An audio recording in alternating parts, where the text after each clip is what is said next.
plan to meet with demand of the city. On local economic development, Mangaung is still encouraged to provide updated census information according to Stats SA and other credible sources. Provide an updated LED strategy and integrate the rural development plan into the strategy. Benchmark with other municipalities, for instance, the City of Johannesburg, for improvement. From public-private partnership, PPP, on the project. Accordingly, IDP is well drafted and addresses all information under LED, and there is alignment with the One Plan and DDM. The final IDP with other sector plans has considered the Census 2022 and Economic Strategy and Investment Plan is developed and tabled for adoption by the Council. On good governance, Mangaung is encouraged to develop the service charter that will always include basic service. The department is in progress and draft will be submitted upon completion. Final viability. The IDP financial viability is compliant. Review for 2024-2025. Social services, well organized, and the information was easily accessible on the document, and thus the city the assessment of the municipality to address the needed. Review 2024-2025 with inclusion of GBV. On disaster, it is commendable that are tasked with the performance management. Issues related thereto. Progress for 2022 disaster management is development and submitted to the Council for adoption. On environmental affairs, environmental analysis is incorporated in the IDP, linked with strategy project and programs to ensure protection of environmental quality.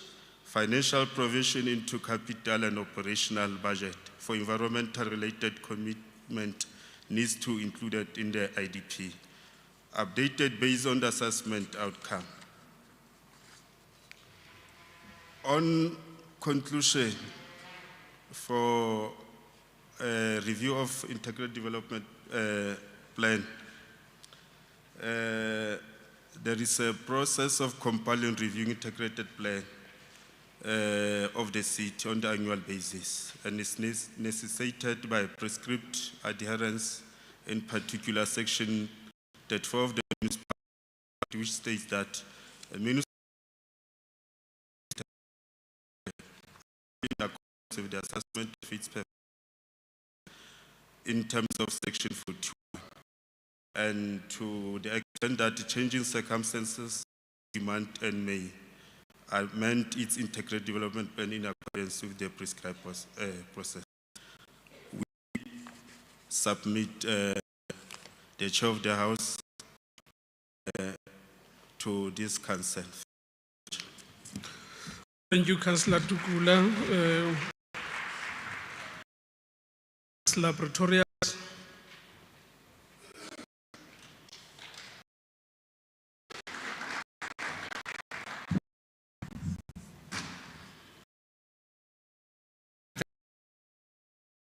Who read pages 5 to 7 of the IDP word for word. Thank you for that speech. Chair, the Democratic Alliance will not be supporting the IDP as well as sectoral plans. We have time and time seen in this municipality that the wording and the plans, and even if there's a budget, only stays to that. It does not go further than plans and the budget. The issue in Mangaung is the execution of what is in these documents and the actual spending of the funds, not into the pockets, but into the services and into the lives of our people. And one good example of that is the Haweng IPTN bus network. And it is quite clear with the Haweng IPTN bus network and the majority of projects in our municipality that no amount of millions, apologies, the IPTN It's actually close to R1 billion. You can throw so much money to any service delivery or any issue in this municipality, but it will not mean that there are actual wheels. We have spent close to ANC administration of this municipality on the IPTN bus network, and there's not a single bus in this metro running today providing public transport to the people of the city of Mangaung. And that is the case with the majority of projects, unfortunately, that we can have a look here in the IDP. Is that people to make sure electricity is on, make sure jobs are created. But unfortunately, in Mangaung, it is unfortunate that we do not see an administration with individuals. And second, political leadership to implement plans and a budget. If you have political leadership, you will find that the money is spent and national grants are back. Spoken about bringing our people closer to the economy, closer to where they work and live. That money has been available. Millions of that has been available in Mangaung, but it is sent back to National Treasury year after year after year. So the issue is not what is in this document. The issue is not that there is no money. The issue is execution, there is no implementation. If I go into some more detail of the actual document, the roads assessment plan, it's wonderful. General report of last year, only 2% of all roads. You've got the plan, but the execution is there. 2%. Biggest assets, roads. If you don't have roads that are functional, you won't have economic growth. Mayor speaks, and we do welcome the development of the investment plan and the economic plan for Mangaung, because we want to see growth. But even if we do have those documents, those plans now, it's quite easy to attract investment to a city. If you have water, if you have roads that are working, if you have environment, if you have infrastructure that's working, you will see economic growth. And you can look at municipalities that are governed well and who receive clean audits. They are attracting investment and they are creating millions of jobs. And one can have a look at the DAN, the DA-run municipality of Umeni. Even if we do have those wonderful, just need to actually deliver the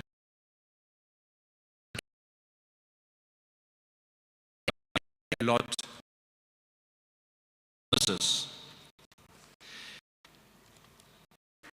The Democratic Alliance, it will not be implemented. Thank you.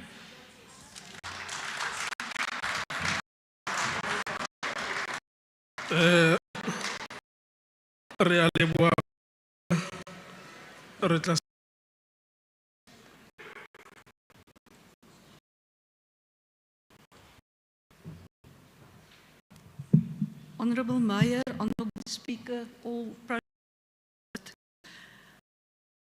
refer to fundamental human rights, social justice as important principles. But even the curtain of the state has fallen now on these ANC values or values lost by the ANC. Refer to the solid foundation. It was unfortunate. People still refer to you as chair. But anyway, on the Freedom Plus wishes to thank the IDP, revised IDP that is more than just a cut and paste document used to. Staff, they are doing an amazing job, and the Freedom Front wishes to thank them for their hard work. Do not do that yet, I'm not finished. And thank you. And we want to thank them for their hard work and diligent work. Mr. Speaker, as elected councillors and representatives of the residents of Mangaung, we are entrusted with the noble responsibility of serving our community. Today we are discussing the vital roadmap for our city's future, the Integrated Development Plan. This plan is not just a document. It is a covenant between the council and the residents, outlining our shared vision for progress and prosperity. It is therefore a contract between this council and the residents. In crafting this plan, we must prioritize the fundamental needs of our citizens, ensuring that every single individual has access to the basic necessities of life. Among these, water, electricity, sanitation, refuse removal, sewage, roads, road safety, and safe housing. Water is life's most precious resource, and it is our duty to ensure equitable distribution to all corners of our municipality, and that includes Soutpan, Naledi, Painsvlei. Access to clean and reliable water is not just a matter of convenience. It is a fundamental human right. We must invest in infrastructure and technology to ensure that we can provide uninterrupted water to every household. As stated in the IDP, the Metro must fulfill its mandate of providing all residents access to safe and reliable water. This is unnegotiable. As council, we need to take responsibility for the water problems in Mangaung. For example, the Wetsdorp. We all know the problems with the reservoir there, or I hope you do. The management, repair and development of Marshallspoort and Mokkiesdam are vital to serving the northern areas of Mangaung, and it's of utmost importance as a backup water supply when we have need everywhere else in the metro. It can also reduce or lessen our dependence on foul water. Electricity is the lifeblood of modern civilization, powering our homes, schools, and businesses. We cannot afford to leave anyone in the dark, even in times of load shedding. The Metro's Centlek is doing a good job managing load shedding in Mangaung, but the Metro's commitment to assisting Centlek in expanding access to electricity must be unwavering, bridging the gap between urban and rural areas, and in proper waste management systems implemented, ensuring that our streets are clean, that our rivers are unpolluted, communities are free from disease. Integrated waste management is of utmost importance. Better management of our fleet is also paramount. I've been talking now about a lot of things, and unfortunately, up till now, this municipality has failed our citizens in regard to each one of these. But that's not the end. The rest is also very problematic. Sewage and drainage systems are the unsung heroes of urban living, quietly ensuring that our systems remain and safe. We must invest in their maintenance. The is failing the residents of Mangaung. Thank you, Councillor Logan. In addition to this, there needs to be better cooperation between departments within the Metro. In areas with a sewage problem due to infrastructure problems, additional housing developments must be better monitored and care must be given to the infrastructure's inability to handle additional loads on the system. For example, the sewage system in Hilton, Waverley and Bayswater is under huge pressure, but residential standalone houses are demolished and complexes of up to 30 or more units are built. This means up to 90 more people, or more or less, per development, and this are placing an additional burden on an already collapsing system. Our roads are the arteries of our city, facilitating the flow of goods and people, but they are also the site of countless tragedies, ek kan dit nie lekker in Engels sê nie, as accidents claim the lives and livelihoods of many people. The Metro must prioritize road safety measures, from traffic calming initiatives to pedestrian crossings, ensuring that every journey is a safe journey. We need a functioning traffic department that can fine motorists for speeding, for ignoring traffic signs, especially stop signs and red lights. We are not safe on our roads. It is our duty to ensure that everybody who uses the roads in Mangaung can do so safely. Let us also revisit, and I want to add to Councillor Pretorius, let us also revisit the IPTNP. The Metro, hier is 'n bodemlose put wat die Metro se geld insluk en waar die meeste van ons geld geëet word. Safe housing is the cornerstone of social stability, providing shelter and security to our most vulnerable citizens. The Mayor referred to that. The Metro must address the housing backlog with urgency and compassion, providing affordable housing options to those in need and empowering families to build better futures for themselves. For this purpose, for example, the Brandwag situation needs attention, as do the huge informal settlements around Mangaung. Unfortunately, the IDP gives too little attention to sport and recreation with reference to especially our sporting facilities, including our swimming pools, like Councillor Baba referred to in the previous council meeting. Also, there's a few sentences in the IDP on the zoo, which do not correlate with the opening of the zoo as we read in the media and alluded to by the Mayor.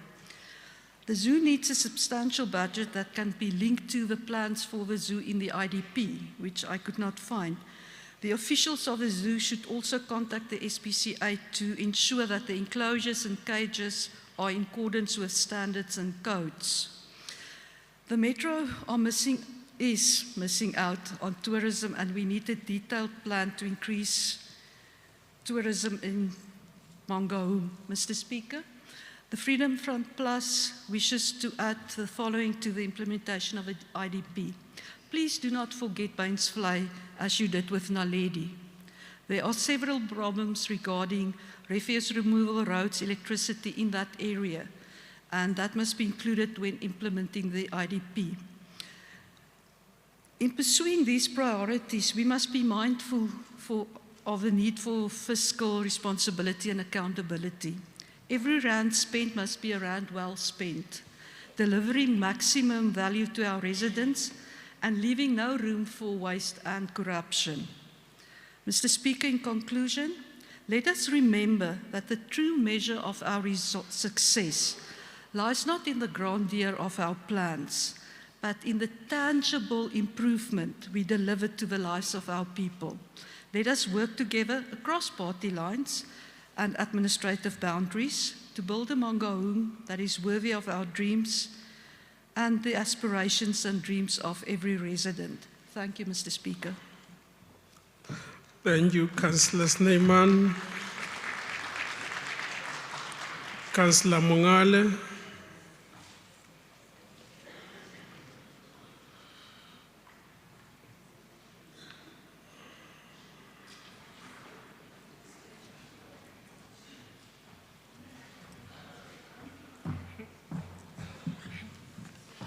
Thank you, Speaker.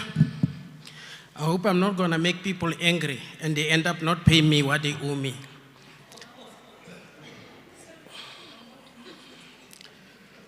I want to start with potholes, because our roads are not roadworthy. It's a danger and it causes many accidents in our roads. And it has caused also many people maintenance costs. People are taking a lot of cars to wheel alignment. They think the problem is recklessness of drivers. I know taxi owners are fighting with drivers. The problem is not drivers, it's the road infrastructure. You go to Home Affairs. When you arrive at Home Affairs, there was a stop sign next to KFC. After the road has been repaired, the stop sign is no more there. Now the people that are coming from outside this city are not aware that place there is a stop sign. Now there is a fight between those who are living in the city and those that are coming from small dorpies or farms. because they don't know there was a stop sign there, because the sign is no more there. There is not even a single symbol that shows there was a stop sign next to Home Affairs. And that is where there is a high flow of people that are crossing by foot. Some are elders going to look for IDs at the Home Affairs. So it's a death trap that needs to be attended. I know I might be provoking people, but I have to tell the truth. I wish I could lie. The VIP toilets, when they were introduced to Mangaung, at that time I was still a shop steward. We were told that those VIP toilets will only be for 3 years.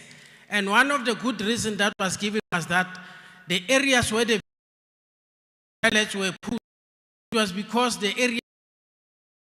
Then I said, why don't you go and put them in the second Pentagon Park? Because they are more rocky than the area where we are living. And then people were just laughing at me as if my head is not okay. But I knew that Pentagon Park and Havelsech, they are more rocky than even the places like Phase 6 or even any section in Botshabelo.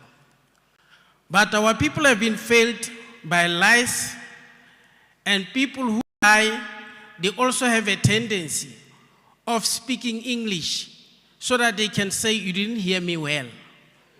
Let me put it in the proper perspective. Chief, we are out. But if you're honest, you'll tell someone something in his own language so that where you are misunderstood, you can be able to have many witnesses that can testify on your behalf. Like when you are going to ask for votes, you speak their language. You never speak English because you don't want to be misunderstood.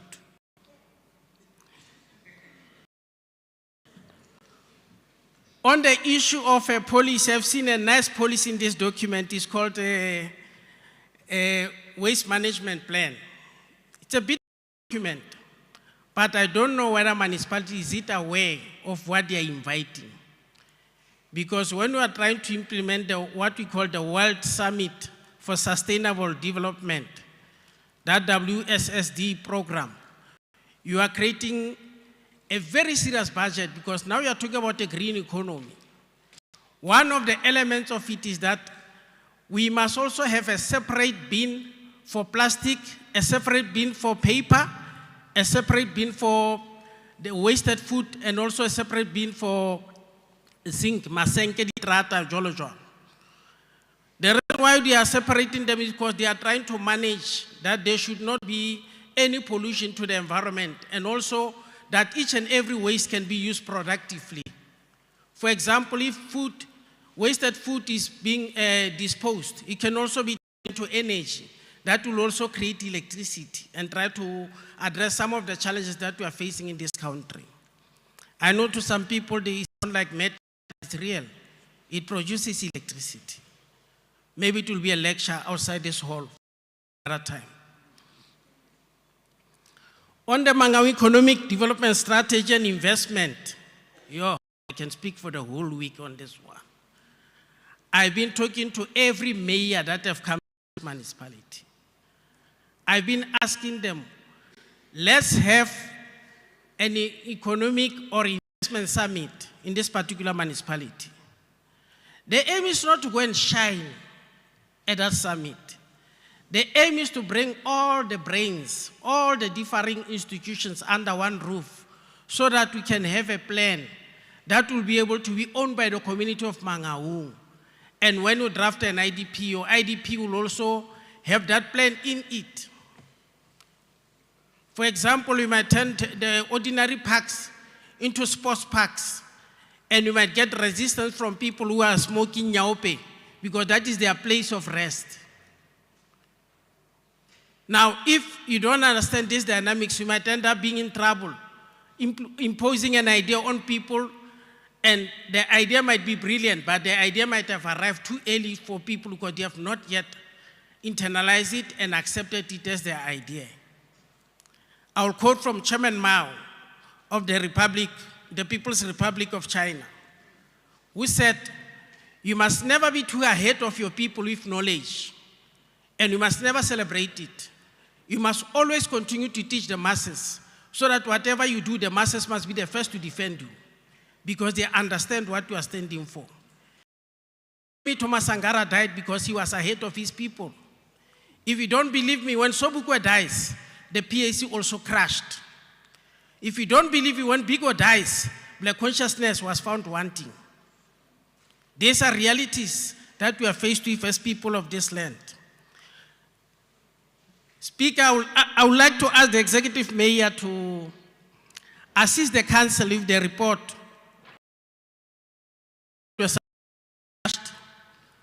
criminally on the IPTN, because the council needs to know what happened, because the community is asking us, where did the report go?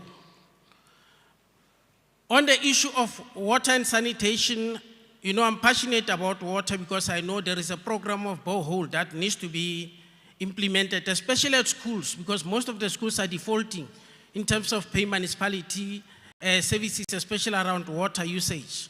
But those programs must be implemented and they must be coordinated so that there should never be a haphazard program that does not have a leader or that will collapse along the way because no one knew where it's supposed to end. On the organogram of Mangaung Municipality, I would also argue that even if the posts were vacant for more than 20 years, that does not give you a right that when you have money, you must fill them. At least you should have had a strategic workshop where you check, according to the current economic conditions and also the technology, the latest technology, which are the positions that are still relevant to the metro, that the metro will want to fill. We should not fill the position religiously. We must fill them because there is a need, and that need has been tested.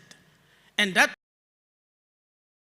when all experts meet under one roof, we have 2 universities here, we can call them to also help us to panel beat the document up until the document reflect the vision of Mangaung, because I hope that we are not here to come and manage a crisis for the next coming 3 years. We are here to make sure that when we leave this municipality, people must say they found it in a crisis, but they took it out of a crisis, it is now in a better space. If that is the mindset of councillors, this is what we should do. But if our mindset is a post-office mentality, no, we must continue managing crisis and hoping for a miracle to happen. On disaster management, I've been complaining about this. There are years where there was a drought, and the research has shown that but there are no contingency plan in terms of saving water, conserving water, and making sure that you don't have a crisis during that time when it comes. And even during that drought, there is also a drought of knowledge. Because during drought, it's an opportunity to build dams. Because there is no more threat of water destroying your plan. So there should be no crisis management and laziness to think. And we hide up behind the disaster. It's a disaster, it is unplanned. There was nothing we can do about it. We can only mitigate or deflect.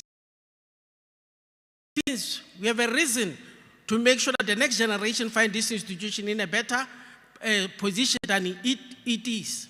There are people who made things better for us that died before us. Now we must also do something with regard to that. And I'm not going to buy into the investment summit of the province. It was dealing with, amongst them is education, amongst them is the province in its ability to perform. Amongst them is one of the biggest problems of the province inability to cope with the municipal tariffs. That is why even today they have not paid their public health. As you conclude. As I conclude, I knew it's going to come to this. As I conclude, province is here. I'm calling on the province. You know you owe Mangaung, pay Mangaung. Don't expect Mangaung to deliver service when you are the ones who are tightening their feet and hands to perform. Pay what is due to this municipality. As a province, I hope this election is a lesson to many people so that they must be able to know that they must pay what is due to this institution, or else tomorrow it might be under a new administration, they will attach your property. Thank you, Councillor Mungale.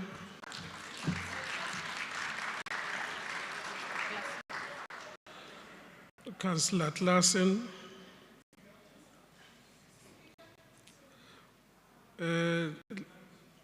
Let me take Councillor Supi. Okay. Councillor Supi.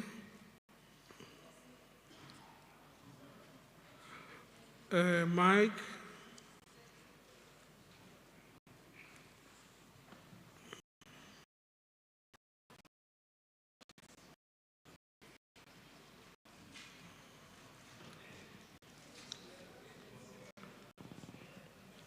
No, Speaker. From time to time, the word "papgeld" is used in this council. So I just wanted clarity from the Councillor Mungala. What is-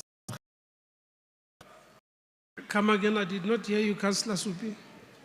No, I'm saying Mungale is using the word "papgeld" from time to time in this council. So I just wanted clarity. What is the "papgeld" with reference to the subject or topic? Die meneer Papgeld daar zo bij jou. No, it's fine. Councillor, let's proceed to the next councillor. Councillor Tsule.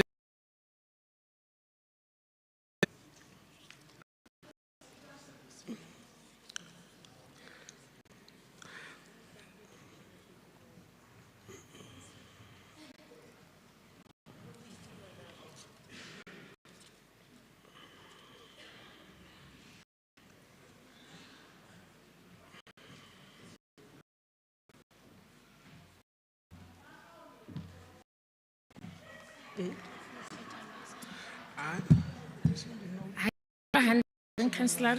Ne ke re fanda ga presentile DA council. No, my darling. No, Councillor, you got it wrong. This is the representation of Royal.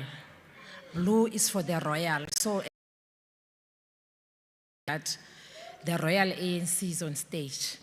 Honorable Speaker, let me not bore myself with the side caucuses that are happening here in the council.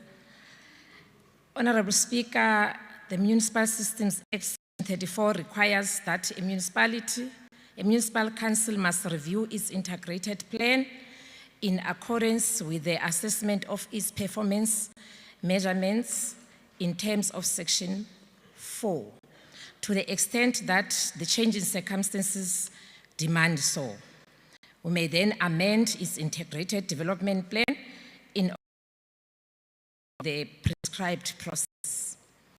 This Act, as well as the MFMA 56 of 2003, further the responsibility of the executive mayor in providing guidance over the development of the IDP and the budget process, and identification of priorities that must guide the preparation of the annual budget. Speaker, during the review of 2024-2025 IDP, the city that the assessment of the 2023-2024 IDP as provided by the member of the Executive Council, MEC for Local Government, and concluded that the MEC concluded that the city's IDP is legally compliant as articulated in the guidelines. Speaker, we have adhered to the requirements of the legislation before finalizing the current public participation processes in February, and a draft IDP was noted by the Council on the 31st March. Subsequent to that, the process of objections was opened as required by the law. This document that we are reviewing currently has incorporated inputs made by on the second leg of the public participation, and it also includes the written submission from the interested stakeholders, organizations, and individuals. Honorable Speaker, we are presenting this third review of IDP having fully complied. We have followed the rules and the laws set by both Municipal Systems Act and the MFMA. As this collective led by the Executive Mayor, Councillor Ntatisi, our goal is to set the gold standard when it comes to compliance. We are constantly working towards the highest level of compliance possible. This is to demonstrate,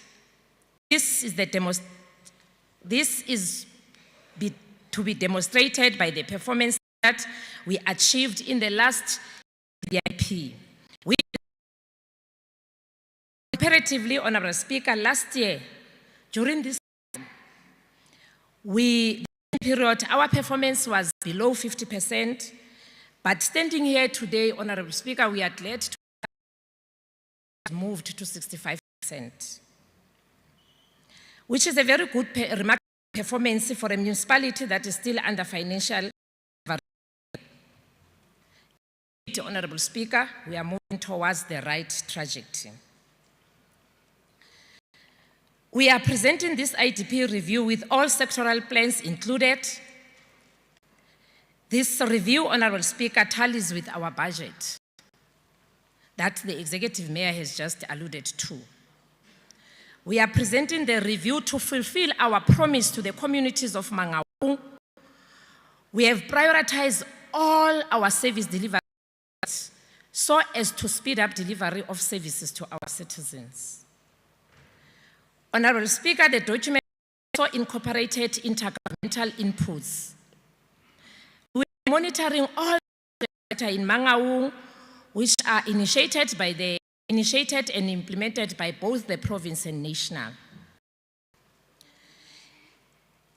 Honorable Speaker, Local Government 2021 Manifesto states that build better communities together, a people's plan for.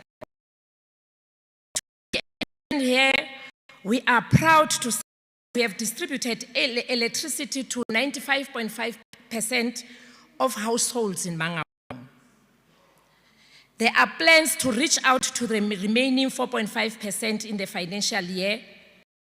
Actually, St. Lake has already started reaching out to the 4.5%. It is true that refuse collection has improved drastically, and we are now collecting in all wards. Since 2021, we have built 8.6 kilometer roads and 27.5 kilometers resealed. We have built 1 bridge and 1 interchange. That's not the truth that we are still at 2%. The 2% was for the year that was in review by the Auditor General. But we are now, we have moved. Honorable Speaker, 71.9% of the population has access to waterborne toilets and 22% is having pit toilets. The eradication of pit toilets is a priority in the review of the IDP. 93.1% of the population has access to water in Mangaung from Mangaung and its service provider. Honorable Speaker, Councillor Pretorius is talking about the issue of the execution. Councillor Pretorius, execution of these plans and progress is presented every quarter in this council in a form of the SDIP. So it can't be correct that we are not executing. Hence, we are seated at 65%. It shows that those plans and priorities that are in the IDP, we are moving towards in implementing them. Every term, community of Mangaung, we must know that we are presenting a report here in the council to show where we are as the council of Mangaung. So it can't be correct that we are not executing the plans. And the song that we always hear every day, that we must look at the municipalities that are run by the DA. I'm challenging everybody seated here. Go to Cape Town in Danune. Go to Cape Town in Stan. Go to Cape Town in Bonte-Yevel. Go to Cape Town in Langa and Kaelisha and see how sewer is moving in all streets. It can't be correct. And it's not true. They are only concentrating on the white side of the population, not the black side of the population. Councillor, thank you every time. You always stand here and present constructive inputs and criticism. As the ANC, we acknowledge that. What we have presented here. Ntate Mongale, I don't want to put it in a proper English like you alluded. Thank you for some of the issues that we have raised. Sound like a scratch record.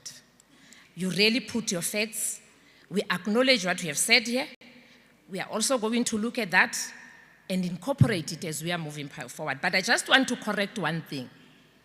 Executive Mayor, when he was presenting the adjustment budget in February, he stated that this city will be having its economic summit. He stated it in this council that we are moving towards in having its economic summit sometime the beginning of the next financial year. So, presented here by the Executive Mayor, Councillor Nkatati. Honorable Speaker, we are currently in the correct path of building the better communities. In conclusion, Speaker, the ANC would like to recommend that the Council approves the Integrated Development Plan and also approve the section plans for 2024-2025 as presented here and tabled by the Executive Mayor. I thank you.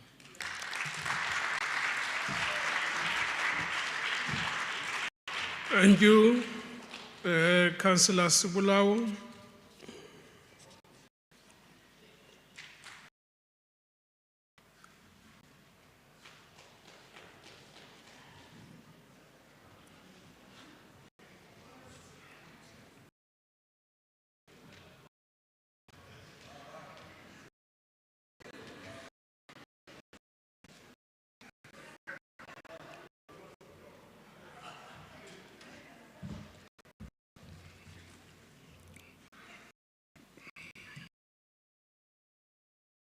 Very much, Ndate Matai. Let me greet the people in the House, honorable councillors. Welcome to this August House. Chair, I don't have much to say, except to say, as the EFF, we supported the budget. Let me start by saying I became a councillor in 2016. The budget was last year. And Honorable Mayor, there were promises which were made to us as the EFF to support the budget, but that was not done. And I don't know, how do I begin to say we are going to support the budget when small things cannot be attended to? It becomes difficult and it makes us bad people to the community, as if they are standing in the program of when they're supposed to discharge. But people don't do that. The ANC cannot keep to their word. I want to encourage the mayor. We want honesty. We want honesty. Things are bad, Major. Our people are struggling and we are busy playing with their lives. We can't look at ourselves as councillors and benefit, and the community does not benefit. You know, it pains me when I go to particularly Ward 51 and Ward 17. There are no roads there. There are no roads. There's a lot of spillage on the street. Our children, they don't even have a place where they can play because of we are not taking care of our people. I sent you a video last night, Mayor. And to send you a video last night is because my heart was sore. I've been speaking to officials in the Mangaung Municipality. So I'm not sure whether the officials here, they only listen to councillors of the ANC and don't listen to councillors of the opposition. We have a place called Caleb Moshavi. It used to be called BSI. That place is one place that is being taken care of because its facilities are still intact. If you look facilities in the township, it's the only place that these facilities are taken care of. But the problem that I have is, if you go behind BSI, there where people who supposed to, kids who supposed to the welfare of our kids, that place is assisting our children to get out of drugs. Because the mayor will show his mayoral comment. That place is forever full. Children are eager to participate. We had people who were produced by BSI. The late Bina Morgan was a star in Mangaung. Mr. Shepard Mujanaga is still alive, was also a star in Mangaung because of the BSI. We had people who were dancing there. We are not taking care of social activities in Mangaung. So I'm pleading with you, Mr. Mayor, like I said in the previous council, let's take care of our properties. The Seisarama Bodi Stadium must be taken care of and be leased out so that there's proper activities happening there. I heard you talking about land evasion is going to be a thing of the past. Land evasion is a policy of the EFF. And when the EFF encourages community to occupy the unoccupied land, we are being called names. The people of Mountain View were encouraged by ANC to occupy that piece of land. And the mayor endorsed that.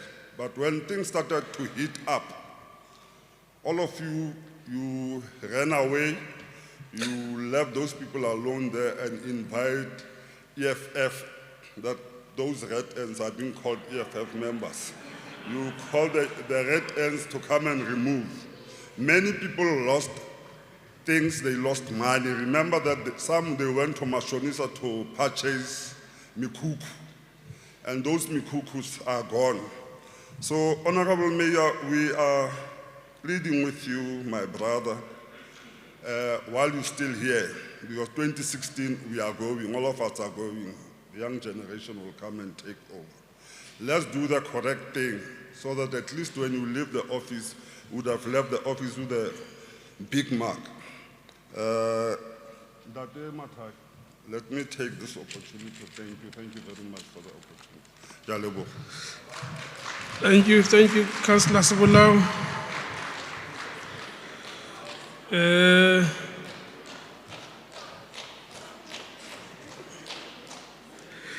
Yeah, Councillor Sibulau, it's only me who welcomes people here. Executive Mayor, I would want you to reply. Please do so that we may then move on to the next debate.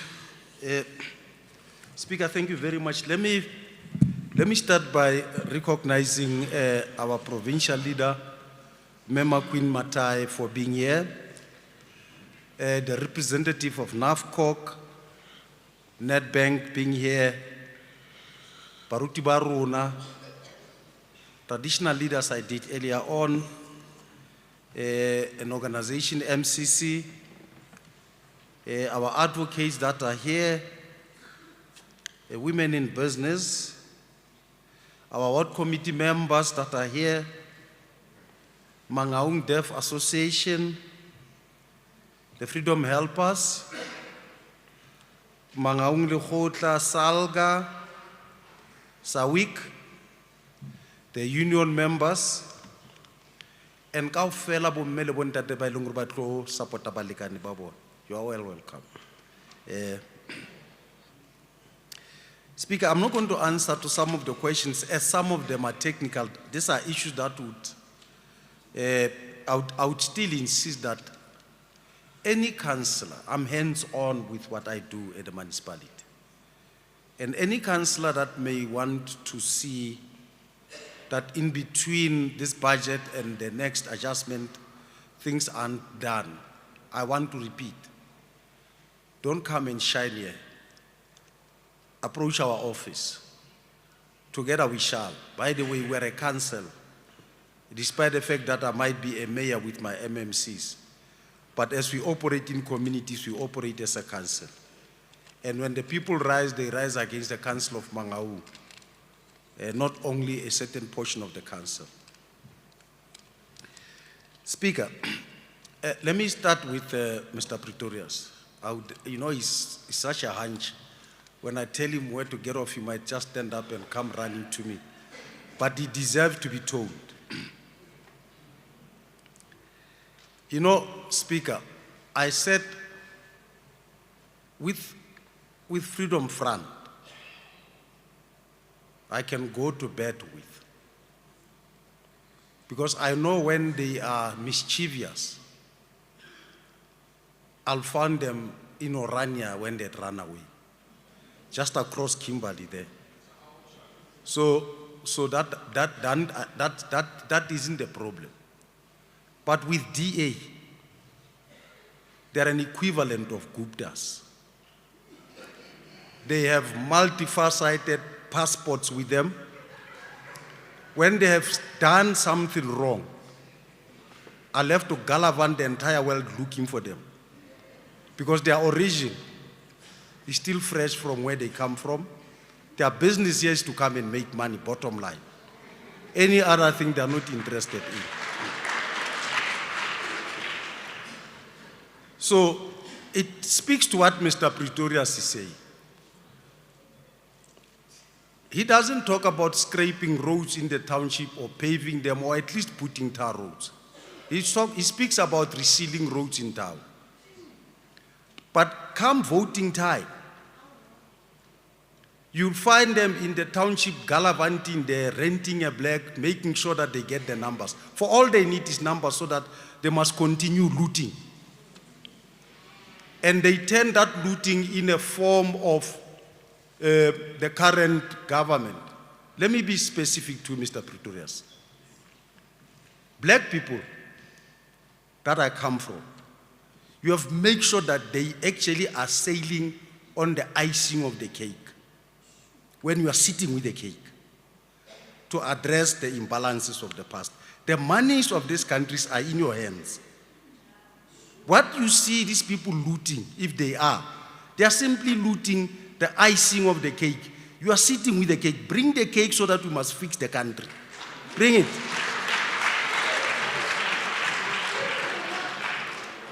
You are talking like you eat a chicken and expect an egg the following day. You eat a chicken today, but tomorrow morning you are expecting to eat an egg. That's how we are. This is where we are today because of the imbalances of the past. And you are resisting to understand that you are a beneficiary of apartheid. You said during apartheid you are not born. A beneficiary and when you are born are two distinct things.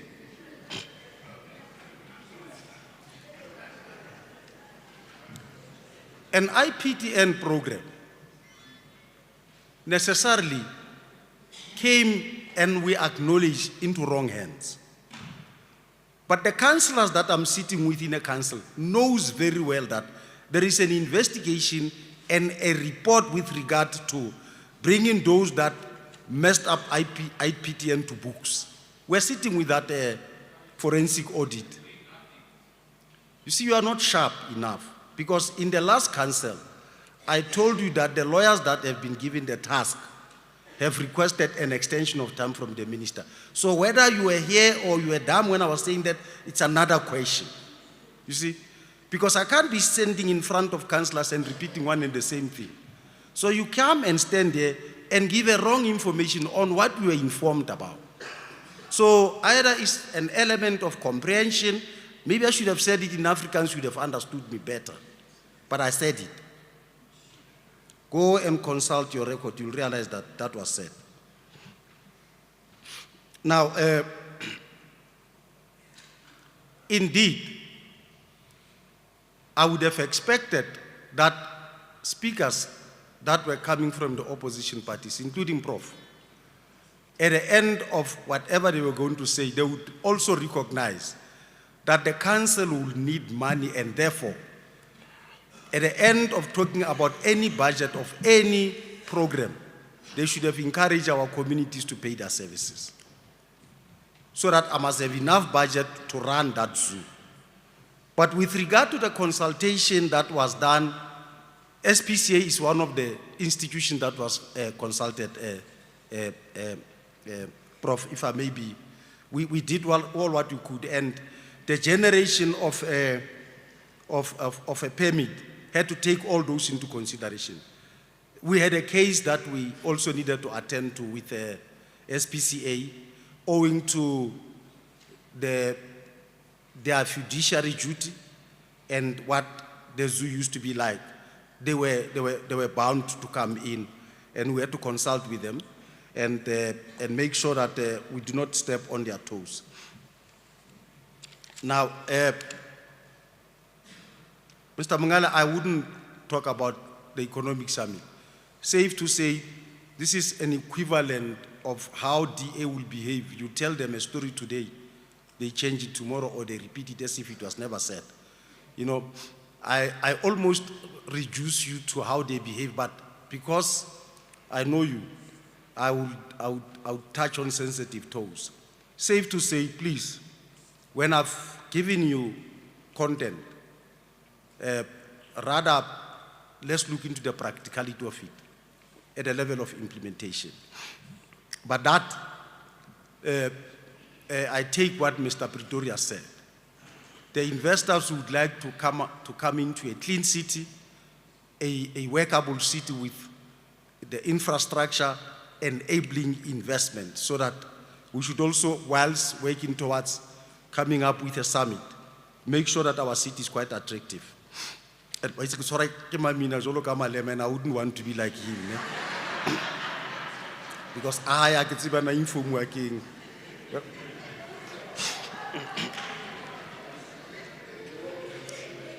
Mr. Mangale,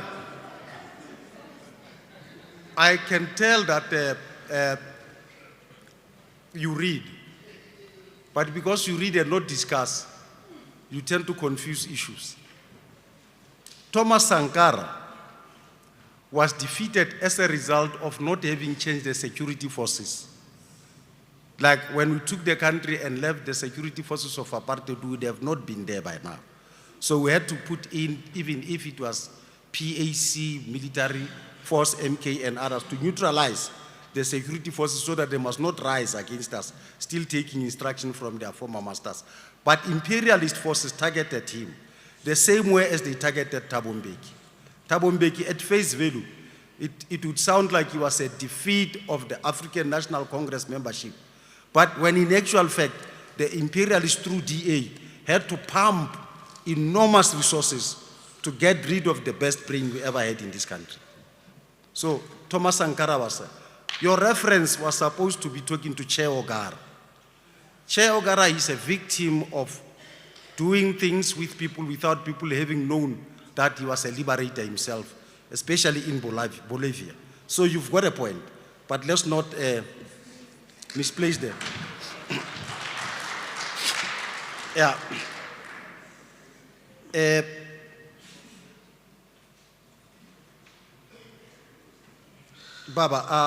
Councillor Baba. As you conclude, Executive As Mayor, I conclude, I take your concern around Ward 51 and Ward 17. And I know you are mentioning this ward because you happen to have got some substantial numbers from this ward. The Patin cut across. Yes, I know Manda is fighting there, fighting with our councillor. But I know that you have got substantial support in those, so that's why they are dialing to you. But the pattern applies across. And when we now practically put the budget in place, it then takes to say we must share equitably to make sure that we attend to all related challenges on what we have. But the long and short is that we note and we understand what you are saying. You are unlike what the DA says, our IDP tend to be a scratch records, the same as the last one. It has to be because the imbalances of the past cannot be addressed one night. And when you go to the communities and actually want to find out what affects them, it will be one and the same, and the townships are growing on a daily basis. So you are not the master of land invasion. Don't claim what you cannot stand for. That is a pattern of what we must address when it comes to the need of our people on the ground. The fact that we are saying we must lead in this is to say, let us decently make sure that our people get homes despite. Thank you.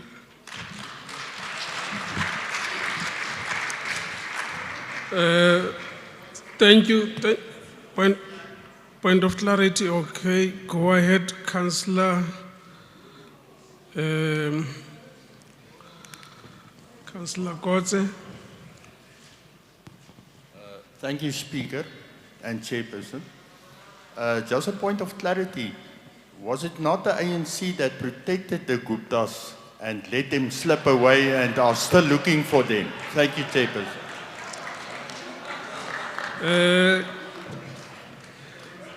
Councillors, I think this brings us to the end of the debate on the first item. On the first item, we started our meeting at 10:05. It's already gone past 12. At least we have gone 2 extra hours and 30 minutes without a point of order. Can you give yourselves a good round of applause? I don't want to take a vote now on this item. I want us to proceed to the next item so that when we divide the House through votes, we do it all at once. I'm now going to recognize hands of councillors who would want to speak on the second item, which is budget. I had already recognized the hand of Councillor Klassen, Councillor Lotrid.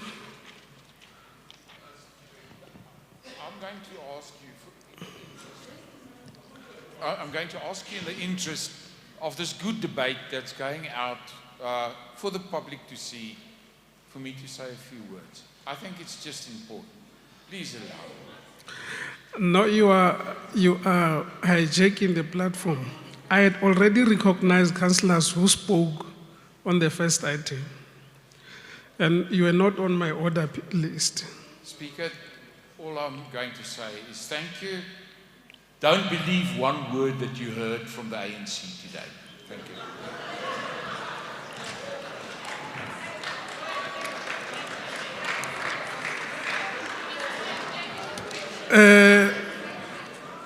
Because I was going to give Councillor Klassen 10 minutes to speak, I'm subtracting 1 minute because we have wasted her time. I will only give her 9 minutes.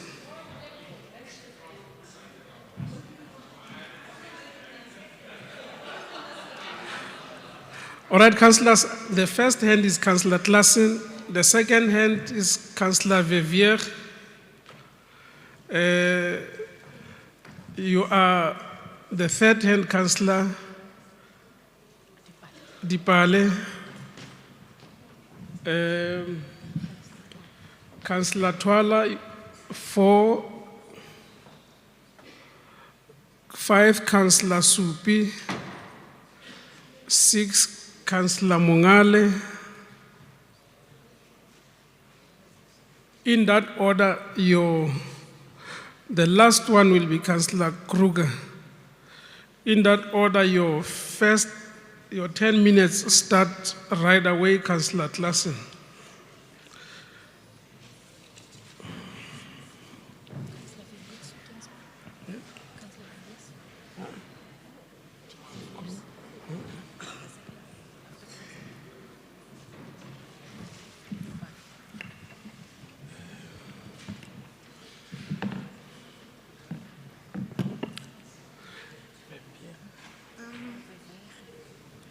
Honourable Speaker,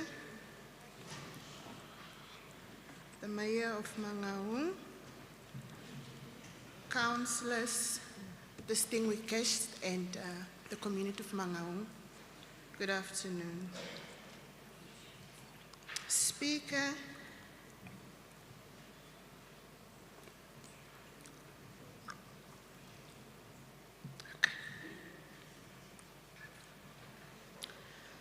the increased property rate, which is 6.3%, is correct, and it is within the current inflation rate. However, the evaluation role, which hasn't been done this year, it then simply means that the taxpayer is going to pay.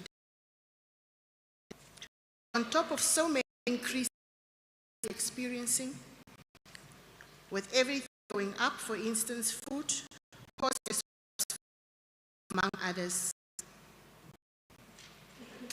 The municipality tried to increase the running costs, has to try to increase the running costs in our bulk services, like the water and the electricity. The first is municipality. But the losses that we incur through the water, that it is waste on a daily basis. When we talk about water, which is in and it's terrible. It has been reported, but nothing has been done. Also, in some areas, sewage has been taken care of rapidly. We want to acknowledge that, but in some areas, services that is needed in our communities. The estimate to the budget regarding the fine and penalties seems a little bit too much. I mean, 32,225,000 as an income. If maybe our policing was intact in terms of executing, fining people for our bylaws, but which is not happening, as well as our traffic department, which is only visible in towns. It would be nice if we can see them in our townships also, so that they can implement and trying to get money for fines and stuff, which is going to indeed be a plus to the office of this municipality. Last week, I had a privilege of joining the Section 18, and indeed it was an eye-opener. I would like to acknowledge and appreciate the fact that we managed to get HODs, our senior officials, but it will also be nice if we can have our ground workers so that at least it can be equivalent to be able to provide services as a general. Councillor Kruger was very happy last week with acknowledgement of our new senior officials, and you refer to them as kids, new brooms, so to speak. Very much away. The point I'm trying to make is the following. Indeed, they are new brooms, but one has to remember that it can't sweep itself. It has to be somebody, it has to have somebody which is going to hold the broom. In other words, it's going to be directed by the person which is going to hold the broom. And when sweeping doesn't necessarily happen during the day only. There will be times that we're going to sweep at night also. So, unfortunately, we don't believe in that. So it is very much necessary that I should know any time of the day. Can some of you just answer your calls? And can of you guys just your emails too? Our MMC is very happy with you guys, and she's in you. Please don't disappoint her. It's very much important that as the new brooms, there's a high expectation for you. So please don't disappoint on that. Don't disappoint. Thank you very much. And by the way, by them. You guys are free to go and visit Cape houses did we build? Not sending the money back. Thank you very much.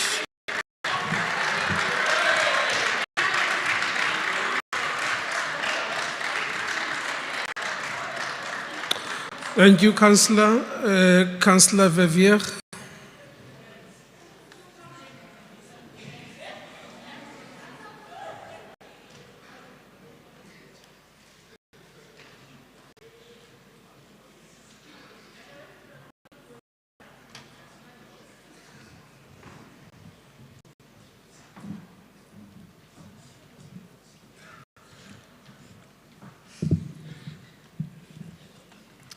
Honourable Speaker, it is of great concern to the Freedom Front Plus the increases on the tariffs for water, electricity and rates are yet again to be increased by the maximum. Refuse tariffs, sanitation tariffs and property rates will be increased by 6.3%. The recommended average increase on water is 7.6%. Honourable Speaker, the average tax-paying household in this metro will not be able to afford these increases and our debtors book will just keep on growing. A debt incentive scheme for non-paying debtors. This was the golden opportunity to also extend a benefit to the metro's taxpayers who are paying their accounts by not increasing these tariffs by these ridiculous percentages. Several ANC councillors in the past months made the comment that the taxpayers that can afford to pay have to look after those that cannot afford to pay the municipal services. However, we must keep in mind that these tax-paying citizens are already paying for tax and VAT. These taxes are used to fund the Metro's equitable share, conditional grants and indigent payments from National Treasury, and therefore they already pay for those who cannot afford to pay municipal services. But the problem is that the Metro are not spending conditional grants, the equitable share is used for purposes other than service delivery, and our indigent register is outdated. And therefore the Metro does not receive the indigent funds from National Treasury as it should. The Freedom Front Plus will not support these increases. Expenditure on water amounts to over 2.4 billion rand, and the projected income on water amounts to just over 2.1 million rand. That means that there is a projected loss on water of over 2 billion rand. To put that in perspective, 15.88% of the Metro's projected income on property rates will have to be used to cover the loss of water income. Honourable Speaker, a department that cannot even cover its own expenses, let alone show profit, is bankrupt. The total employee-related costs amounts to over 2.5 billion rand. That is 26% of the Metro expenditure. The proposed budget yet again makes provision for overtime in the amount of over 79 million rand. Over 2.6 million rand are allocated to motor vehicle allowances for senior managers. 610,000 rand are allocated to performance bonuses for senior managers, while over 93 million rand are allocated to performance bonuses for other municipal staff. This is unacceptable for the Freedom Front Plus due to the lack of any performance in service delivery in the Metro. Honourable Speaker, the problem is not the number of the employees. In fact, we actually have a shortage of skilled employees. The problem is that certain employees' salaries are too high and the Metro has too many unnecessary employees in departments and too few in departments that need more. As yet again warns the Council that the projected total revenue of 10.6 billion rand will not materialise.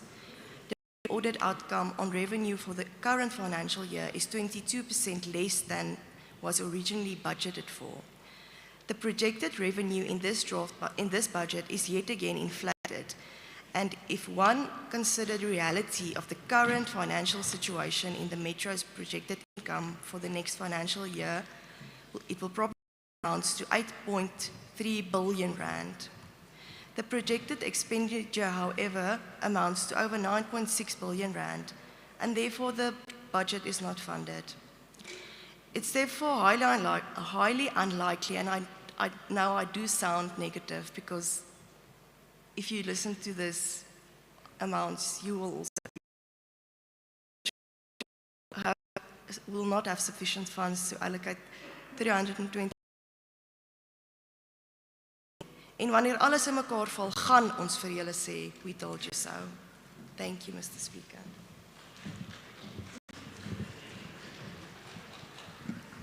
Thank you, Councillor. Councillor Bale.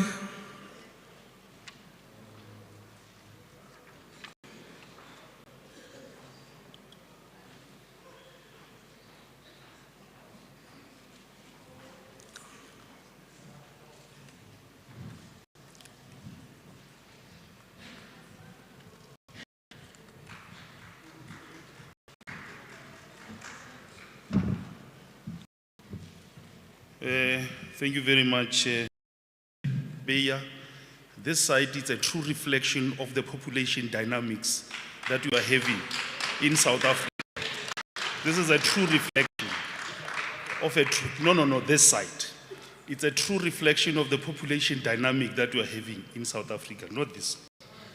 You are correct about that. Thank you very much.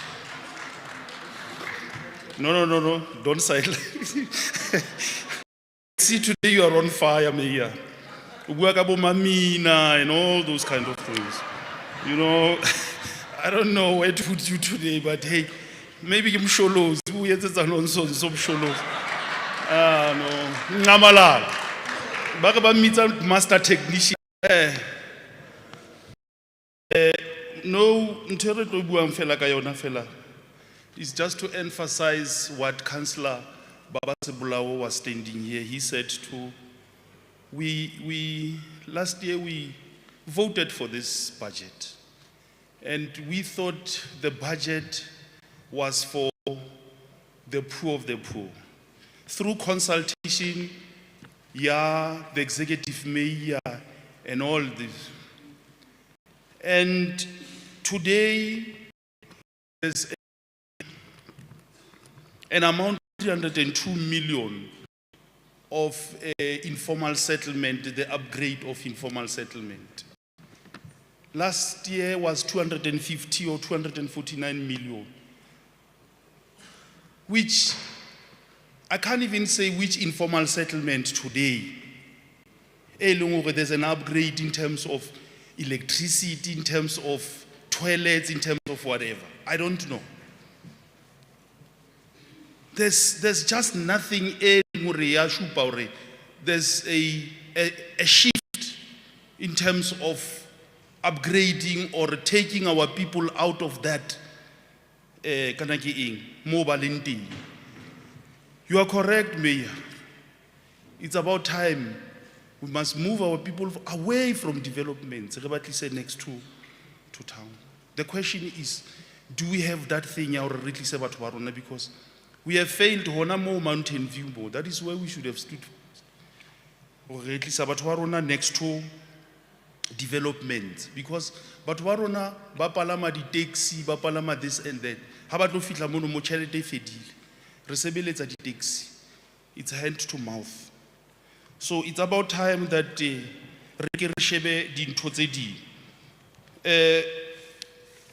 service delivered. Mayor Robilega service delivered. It's about time that we're talking about in Sosi. We have sponsored that motion here in terms of in Sosi. Rebona batwabo pepe, rebona gidi ing, but warona habana a sense of belonging whereby mototare kitabeki sebeditse mona. At least I've got something to take home. Bana ha khonu hore ka usana ka isa ngwana ha sekolong se leng hore or to university ra bona NSFAS, ki ena e khataka ka le ba le dintho, a number of students, but in terms of bursaries. How are our people or our mothers and fathers going to take out bana ba bone out of situation e leng hore bona ba khara yone currently? We need to start talking about, seriously talking about insourcing. If we are going to, we know that the 20 billion of UIF, I don't know when executive mayor UIF is going to give to different departments. We need to know what is happening about it, that 20 billion, because it is the same 20 billion that Lisuf is doing a Nanzi span. We need to look into it, because we know that some of the, what you call this, provinces are aware of it. And province must now start, at least now we talk serious business, because now it seems as if certain individuals or maybe a certain department or executive mayor, it's gonna stand here and say, no, we're going to do this. They know that the money is gonna come, and they don't even talk. At least now, Lisuf is talking about it. We need to know now, Free State, what do we benefit from that 20 billion? How much are we, what is our stake from that 20 billion? So that we're involved in terms of now, the msebetsi e ntse e tsuwa yona, tšhelete ya teng re tsebe gore na e tswa kae, se ka nna ntho e ka reng ke ya lona. Makhosi, mme o na eme mona re o representa makhosi. We need land. We kopa lefatshe, please provide us with land. Ha ntse le etsa mo le ANC le ntse le bua le bona mona, le bue le bona hore batho ba rona ba batla lefatshe ba. This allocation of land is been years in terms of land. Our people don't need RDP anymore. All they want is a land to go shake for themselves. No more RDP. They want Kanakin land. Executive Mayor spoken about animals, go zoo. You recovered them, or are we going to buy another animals? Have they been recovered? And those people who stole our animals, are they arrested? Is there something development in terms of that? Maloba no ile Thabanchu, Mayor ono bua ka di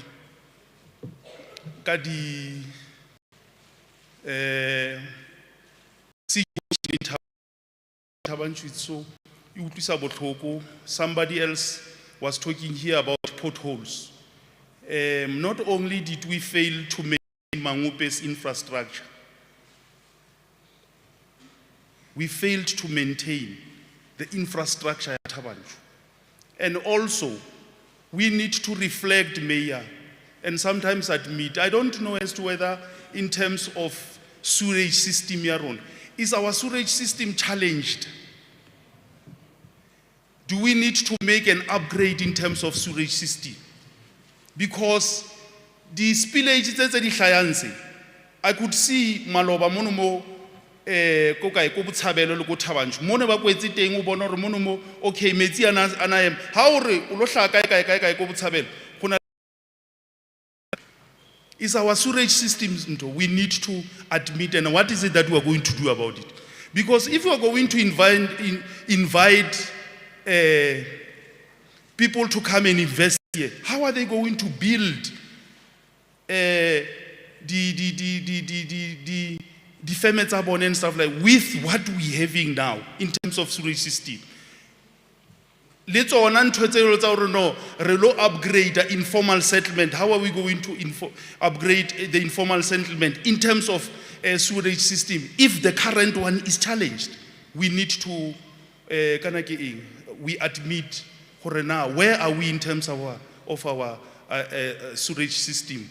So on that note, Executive Mayor, I could see that maybe what no more because you are very impatient with me. Msholozi, Madla.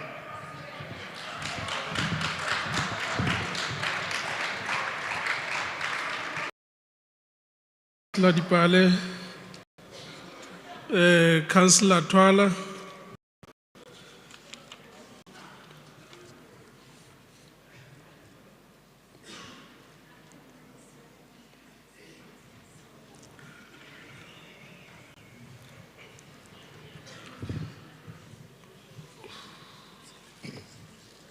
Thank you, Honorable Speaker.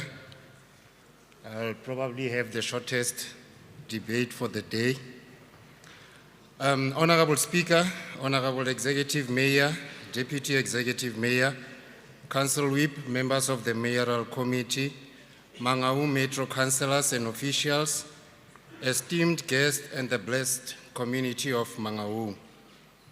The African Transformation Movement welcomes and acknowledges the presentation of the Mangaung Metro Municipal Medium-Term Revenue and Expenditure Framework together with the reviewed Integrated Development IDP tabled by the Executive Mayor, Councillor Gregory Ntatis.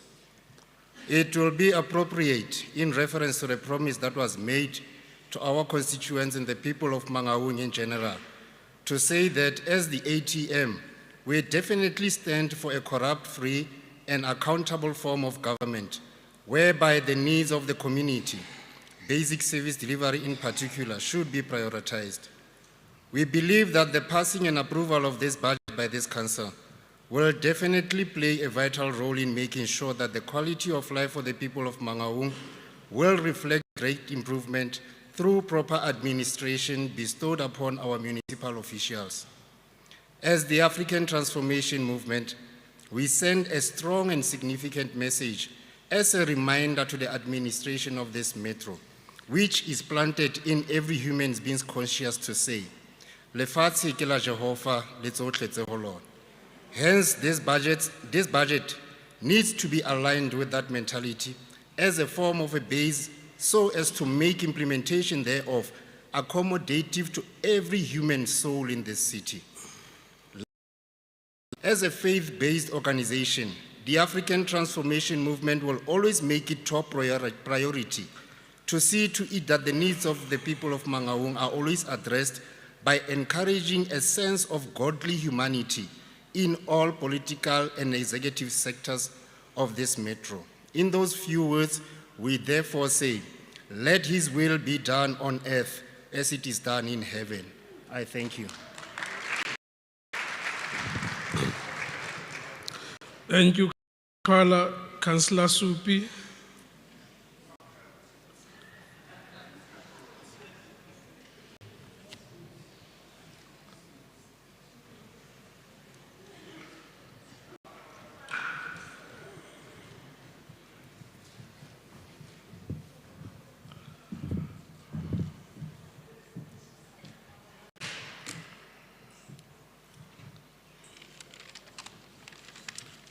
Speaker, councillors, baagi ba mo Mangaung, baagi ba Ward 4, mo ke tswang teng is a councillor of the ANC, mandated by the ANC to stand before you. A ke dumedise moshong ono o monana. Speaker, nna ke tsene sekolo ko Mangaung ka ngwaga o wa go tlola. A kitse commissar, executive mayor, e jo historical background. Ke dirile ke ne ke tsena sekolo ke berekisa slate. A kitse ka makgowa ka nako tse bana ba berekisa eng. Anything that you have presented here is a true reflection as to what is happening in Mangaung. You know, sometimes we are politicians by chance. Enjoy bona nnete mara ba tla hetula ene maka. Se re buang ka sone mo di sweregi tse itabogang mo re dulang teng mo baaging ba rona mosho o mong ibile sa obale ibile so tso bidiwa a councillor sweregi. We ipotsa na sweregi erupta from where? Because bomme ba rona bana ba bereka mo di dogsong kana go tseo ba tlogile ko makgowa ba lelekile ba dula ko gae. Now how we put on infrastructure is aging because of influx control mo re dulang teng. Ana re bua ka eng, but I'm not there, Speaker. The M12 budget is prepared in compliance with the MFA number 56 of 2003. The M12 is a financial plan that enables the municipality to achieve its vision and mission through the IDP strategy, which is informed by the development agenda and community stakeholders' input.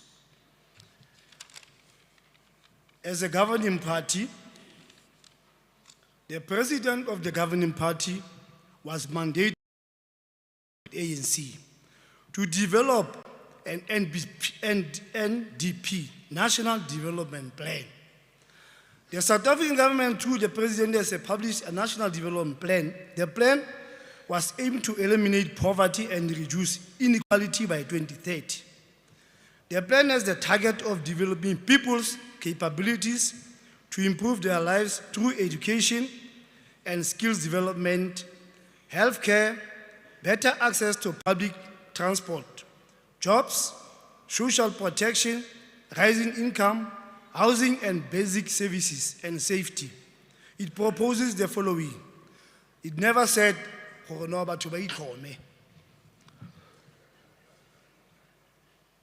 the NHI, it has been signed by the president to be an act. And that is a councillor. The GBF Act also,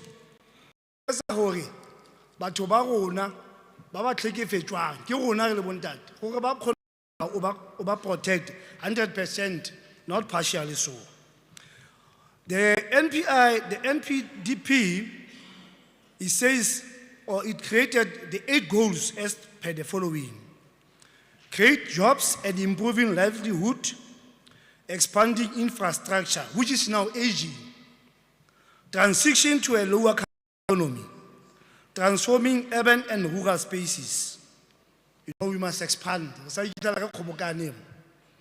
Improving education and training, providing quality health care, fighting corruption and enhancing accountability. You are not saying you are perfect. I'm sure the executive may have alluded to that effect. Transforming society and uniting the nation. The operating expenditure as the budget presented seeks to utilize the budget for usage in meeting the main goals of poverty and reduction, job creation, rural and economic development, and financial stability, spatial development, and to build environmental eradication of bucket system, VIP toilets, roads that are aging, and infrastructure, human settlement, public transport, environmental management, and climate change. Pressures facing the municipality. Your financial have pressures, increasing pressure on the repairs and maintenance budget due to the aging infrastructure and inherited massive service delivery backlog to be eradicated. The increasing debt book impacting on more provision for bad debt due to increasing unemployment levels, inflating and low economic growth within the municipality area, amongst others. The situation is worsened by the lengthy litigation process of recovery the long outstanding debt. The debtors balance as of 28 February 2004 is sitting at 10.76 billion. Please, at your space, refer to page 243, operating revenue budget, as highlight for these reasons. Also refer to page 242, medium-term revenue and expenditure framework outlook for 2024 to 2025, 2026 to 2027 budget. Speaker, Maspala is up for the libraries, gore re kgone go bala. My fellow councillor, Councillor Tukula, did not make a mistake. Hana bala mo. Ka ntlha gore sekwele se tsantsene se tswella pele ka mantswe a mang o santsana a ithuta go ya ko pele. So go on, Councillor Tukula, keep reading and make sure what are you referring, it makes sense to the community of Mangaung. I thank you, Speaker. Thank you, Councillor Supi. Thank you, Councillor Mongale.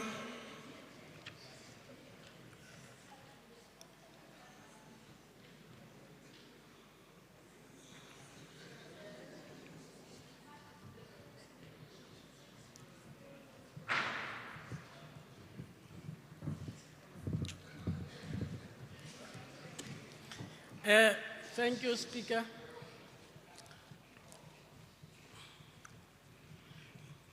Thank you, Speaker.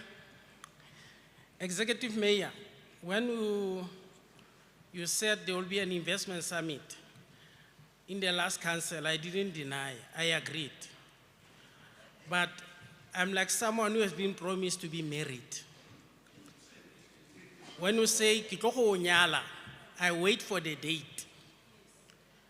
The fact that there's no roadmap that tells us that on this particular date there will be a summit, we take it that it might be forgotten. People must be reminded about it. In real life about marriage, you promised to marry me because you didn't give a date. You didn't give a date. So issue, so you are not engaged. Yeah, no, I'm part of those people that will be marrying someone on the 16th of December. Now, on the issue of 100 million, I know I'm irritating you with it, but Speaker promised me that the matter will be investigated, and I'll be happy if it can be investigated and that diesel money is recovered. On the issue of PAP health, I was just saying it was not a disrespect to the province. If the province or the councillor took offense on behalf of the province, that was not disrespect. I was just saying province because we are praying the parenting. Remember section 139 subsection 5. When you intervened to put municipality under administration, you were cracking the whip as a parent. Now we take it that you must not be a parent that only works with a whip. You must also be a parent that also becomes a Santa Claus at your time. When it's time for you to pay, you must pay. Spoil your children. Give them what is due to them. Don't run away with their money and pretend as if everything is normal. It's not normal, it's abnormal. Mangaung must be paid by the province. Any debt that you owe Mangaung, it cannot go to the Fed financial year. Something is wrong. It becomes an audit query. You know I'm telling the truth. Now, on the issue of, there is a street there, it's called Kala in Bochabela. Councillor Tuna, Klein Mahasa has fallen. And it is because there was no maintenance on that property of the municipality. It has fallen, it's part of the heritage. Those who know struggle, they know that hall carried the landmark of some of the great leaders that came out of this city. Because we know, people have told you that people from Mangaung, especially BLOEMFONTEIN, are lazy people who don't want to work. The struggle was waged in this city. The first march of women was in this city led by Mema Moshakwana. The first soldiers that joined Mkondo Wesizwe, led by Nelson Mandela, were all 12 from BLOEMFONTEIN. They were called 12 disciples of Nelson Mandela. There's only one that is surviving. Is Dr. Pule Machwa. Maybe because you are not celebrating him, people don't know. I just wanted to reflect on that one. The Woodland case, I'm still interested. I'm jealous about it because I don't want to find a situation whereby a lot of suburbs, they turn to organizations that end up not paying the municipality because they form organizations that undermine democratic processes.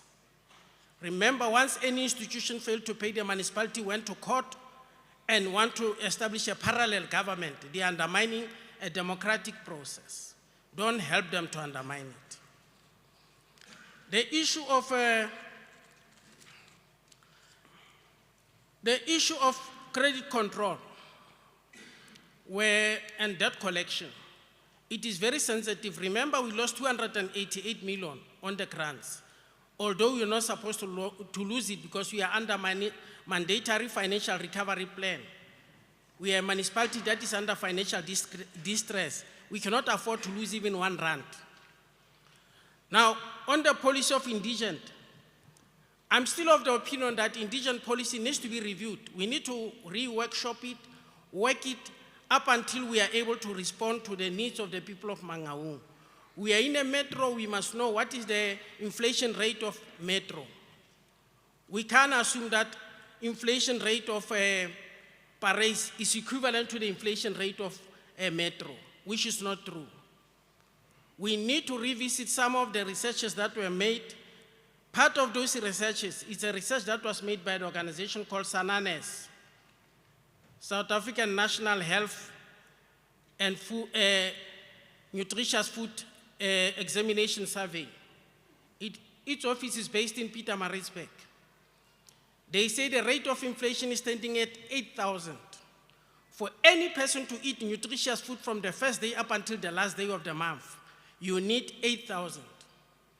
Those of you who have credit cards, you are living in a fallacy because people don't see you running to Machonisa because your Machonisa is in your pocket. Now there is a false impression that you are in charge. No, you're not in charge. I know the chamala banyana ka tsona go di tilling tsa di retail. No, ke skoloto, ke Machonisa. Because of a crisis we are faced with. Property rates must be dealt with, it must be reviewed. We need a meeting to review all tariffs of this municipality so that the investors can come to this city. We need that meeting. The price of Centlec electricity is 4 times high when you compare it with the market value. We need a discussion around it. But we also need a discussion on NERSA, where we are dealing with the bully ESCOM, on how can we manage ESCOM to stop bullying municipalities. Because some of the municipalities, I can tell you now, they are in ICU because they are unable to pay ESCOM. Because ESCOM, it is led by people with no soul. The people who are leading it, and NERSA has got no soul also. It's run under pure capitalist principles that does not have the socio-economic justice mentality in their vocabulary. And it's destroying people, it's destroying economy, and it's crippling the entire economy of this country. I know the Senator was appearing on TV speaking as if he knows something. I wanted to address him one-on-one to say, no, you don't know. You are pretending as if you know. We need to create a balance between our tariffs and our community's ability to pay. Because if we give prices and we give tariffs and our people default, it means we are going to lose investors in this city. When people have to buy a house here, the people will not come to Mangaung. They will not come to Bloemfontein. Remember, after Camps Bay in Cape Town, the second expensive property in the country is Bloemfontein. Go and do your research. I spend time reading these things because I want to assist this city. I don't hate it. I love it because that is my only home. Now, on the issue of alternative sources of energy, we need to discuss it also. We cannot afford to be promised that it is coming. We need a meeting where we are going to discuss alternative sources of energy so that we can get out of the grid of ESCOM. I'm aware Centlec has submitted a business plan that is talking about it. I've read the document, the entire document. It is covered in the Centlec document, but I wanted it to be given a lifeline to say there must be a schedule to say there will be this meeting where we are discussing it, there will be this meeting where we are discussing this. Because in the absence of that, the fence will fall between the cracks and we'll end up forgetting them. And when people are taking us about them, we'll say, no, we have it in the document. What good is it when it's in the document? It cannot live amongst our people. We want the living documents. We want Centlec to adopt Hoodies Technical High School. We want Centlec to adopt Kagisho Technical High School. We want Centlec to adopt Comtech Technical High School, Linyora La Tuto Technical High School in Botshabelo. I don't know whether Artimo Khopa is a technical branch or not, but those schools must be adopted in order that they must also sharpen their technical skills. Shorting, what do you call, the resources. Some must come in and intervene in those institutions. We need to do that. If we don't do that, we are going to collapse the skills department of education. And once that skills department of education collapses, we are forcing everybody to come to municipality to look for employment. But if we can correct that, we'll be able to say the municipality has picked up the ball, is contributing towards the growth of the economy. We must have the developmental agenda, and that developmental agenda must be led by the executive mayor in partnership with the board of Centric. You need to lead it. We also need a reliable electricity. We have a charter whereby when there is wind, electricity falls. And some of them are starting to relocate from Akata. They are moving out of this city. We cannot afford that. There must be a contingency plan on how can we save Akata people not leaving Akata, because at least those people are paying for services and they're assisting in the economy of Mangaung. As you conclude. As I conclude, I wish I could have been given 30 minutes. I need 30 minutes. As I conclude, Freedom Square is also another area. I hope that Councillor Setloho will agree with me that Freedom Square is under siege when it comes to electricity. Once the wind blows, electricity goes. Sometimes it goes for 2 days without people accessing it. And I know it also happens in Ward 17 at Councillor, my councillor in Ward 17, I'll remember the surname, Mohatle. Yes, at Councillor Mohatle at Ward 17. It also happens that when it's raining or it's windy, electricity goes away. It's unacceptable. We can't have people that are living in Mangaung. You are accusing DA that is creating 2 wells in Cape Town, but you also have your own 2 wells here in BLOEMFONTEIN. In the suburbs, electricity doesn't fall. Doesn't matter whether it's storm or what. In the township, it just falls at the provocation of a small wind. It's unacceptable. You can't celebrate it.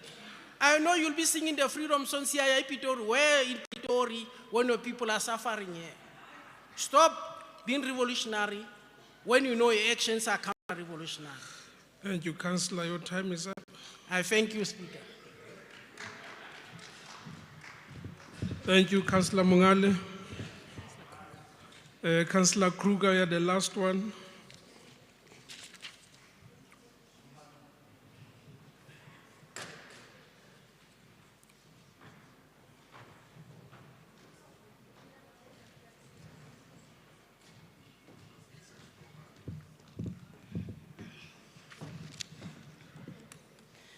Baie dankie, achtbare Speaker. I'm so used to speaking English and speaking in my mother tongue, I totally forget. And my community of Heidelberg constantly ask me, maar hoekom praat jy nooit ons taal nie, Logan?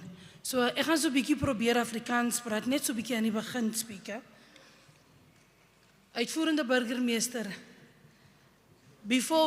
voordat ons even begin met die begroting, laat my toe om my gunsteling skrif, my Bybelskrif met u te deel. Spreuke 19 vers 17. Hy wat aan die arme gee, leen aan God. Let me translate it to English as a precursor for this budget. When we say the ANC-led governments are pro-poor, let me bring it into context. Maybe then we will understand why is it that sometimes when people expect us to fail as the ruling party, why it is that there's always a lifeline. Because in some stages we operate under blessings and the human brain can't comprehend such. Proverbs 19 verse 17 says, kindness is the Lord to repay you. So when we develop these poor policies, let us not grow weary of doing so, because in due time we will reap the benefits from the Almighty.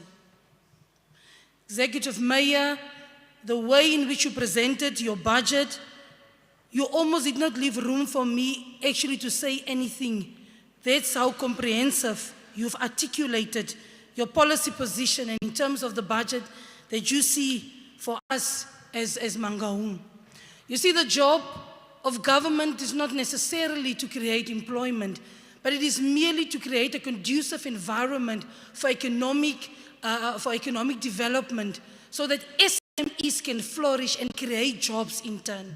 If we look at where Mangaung is located in terms of South Africa, it provides opportunities for economic development if we can seize in that moment. Big businesses, if we sell this Mangaung, big businesses can relocate from Gauteng to Bloem because we are a point of centrality. And those are one of the places that we do not capitalize as a municipality, and I hope this is where we should move. I also would want to agree with Prof to say, Prof, definitely, we are not capitalizing on tourism. We do not understand the return on investment that tourism can do to any municipality, any country, any city. We must never underestimate the power of tourism, which is one of the highlights. I just wanted to show you that as the ANC-led government, we take criticism because it is not here about us. It is about what is best for the community. And if the opposition proposes that, let's take it, let's implement it, as long as the community are the beneficiaries of such. It gives me great pleasure, community of Mangaung, to present to this August House and to the community of Mangaung the budget for the new financial year 2024-2025. Mangaung Metro, in terms of Section 21B of the MFMA Act 56 of 2003, tables the 2024-25 annual budget for approval with a consolidated revenue of 11.8 billion, with a consolidated revenue of 11.1 billion. Freedom Front, fully funded. Don't mislead people simply because you have a mic in your hand. Respect the constituency of Mangaung. This budget is fully funded by the National Treasury with two conditions. Mangaung is urged to comply at all costs to the conditions as outlined in the signed Eskom debt relief, as well as the Vaal Central Water. Those are the two conditions. But this budget is fully funded. I want to humbly implore on the opposition that your job is not necessarily to disagree with the ruling party, but your job is even to agree with policies that promotes and gives benefit to the constituency. Don't misconstrue your role, opposition, and mislead our beautiful community members of Mangaung. This budget is aligned to the needs of the community members, as was highlighted during the public participation process during the IDP. And I want to applaud the IDP section for what they have done and the information collated. And then for this budget to translate whatever was recommended and requested by the community. This budget speaks to that. It simply means our ears are close to the mouth of the residents of Mangaung. If we look at our CAPEX budget, at our capital expenditure, this is how we are allocating money. It is just to reiterate the fact that we respond to the current needs and respond to the basic human rights that we as a municipality must look after. Upgrading of the ICT systems, we've allocated 22 million. Upgrading of the IPT Haweng infrastructure, 202 million. Upgrading of informal settlements, 175 million.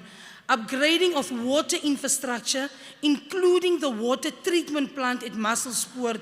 Upgrading of the sewer infrastructure, we've allocated 124 million. And upgrading of roads, including the reseeding, and 865 million. This is not everything. I'm highlighting the key areas as was encapsulated in our IDP. Operating expenditure in our OPEX, filling of critical vacancies to reduce overtime. We have allocated 141 million because we do not want to be red flagged by Auditor General again. So now we are fixing, addressing water leakages and losses to the tune of 78.6 million, and blocking and maintenance of sewer reticulation infrastructure to the tune of 54.3 million. If we look at rates, let us be factual, honorable councillors, doesn't matter where you emanate from. In the current financial year, 2023-2024, our increase was at 7.3. This new financial year, 2024-2025, our increase is at 6.3%, a 1% reduction that Mangaung has proposed and was approved. The factors that we have considered that led us to 6.3, we took into cognizance the inflation rate, service delivery initiatives, the affordability and ability of consumers to pay and afford their livelihoods, and the impact of growth in the city. So let us not come and represent things that are not here. This also provides us with an opportunity to say, with our different policies, which policies can be reviewed, which ones can be amended. There are 4 to 5 policies. I'm not going to highlight all of them, but I want to draw your attention to one policy, indigent policy. There's 4 amendments. I'm only going to highlight one in the indigent policy that we are proposing as an amendment, and we believe that even the opposition will support us with this. It is to delegate the city manager or his designated official a temporary permission to approve the indigent status of an applicant whose status is still pending, meaning the person has applied but it is still pending, awaiting approval in council. But now this person finds himself or herself in a disaster where the electricity.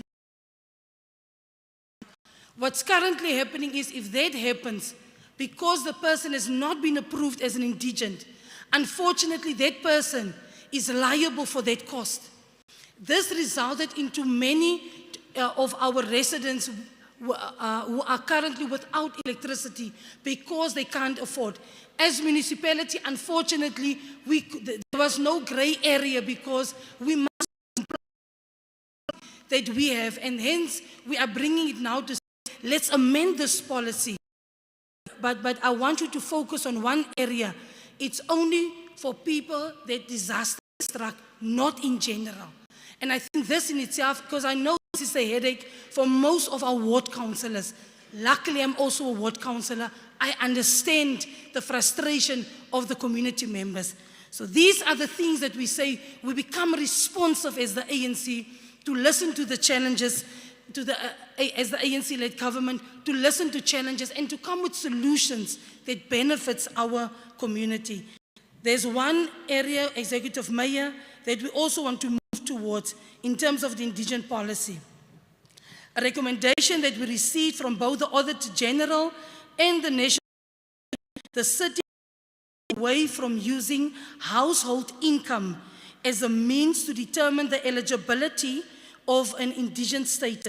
This recommendation is born from the fact that it is expensive to compile the indigent register using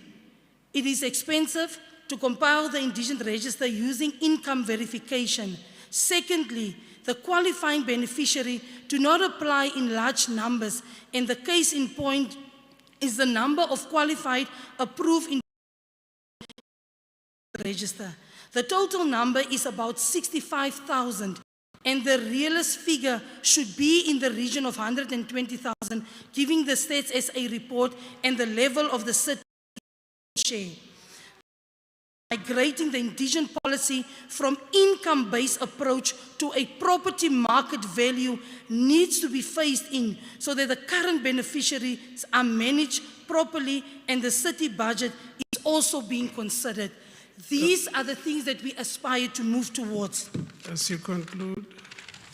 As I conclude, Speaker, Councillor Tatis, Executive Mayor, under your leadership, we have restored the trust that the community once had in the ANC-led government. Your mayoral embezzle attracted huge numbers, and in turn, those numbers converted into votes.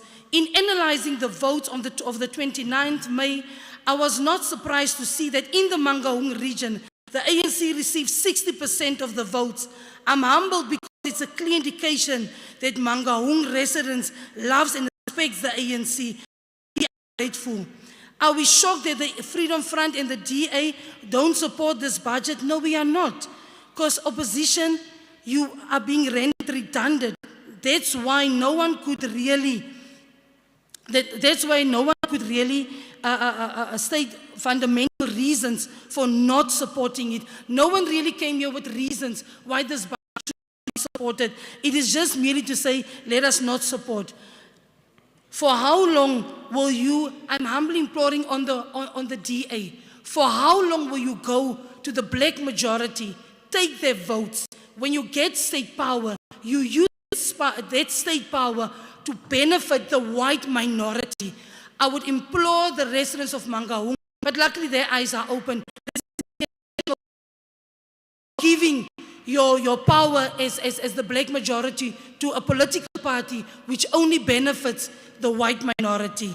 And let me just conclude by saying, Speaker, the most expensive places to buy houses, definitely Mangaung, their Honorable Councillor. Let's go to Cape Town and Gauteng, as per the research that I've just done on Google, just to refute that statement. Let us be factual. And once again, 11.8 billion fully funded. Thank you.